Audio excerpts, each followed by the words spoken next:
ที่ไปหาท่านคือมีความเดือดร้อนอย่างคือเพื่อนพร้อมที่สิให้โอกาสทุกคนแล้วก็ให้ความช่วยเหลือของพ่อแม่พี่น้องบ้านของเขาทุกคนเนาะค่ะแล้วทีมงานของท่านณรงค์ก็คือ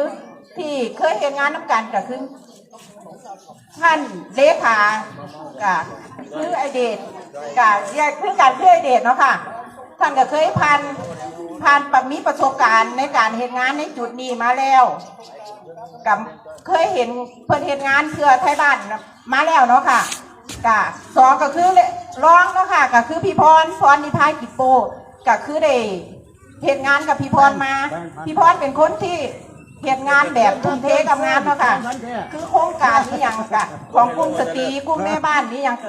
คือพี่พรเพิ่นเป็นคนที่ให้โอกาสแม่บ้านแล้วก็กลุ่มท้อผ่าคือ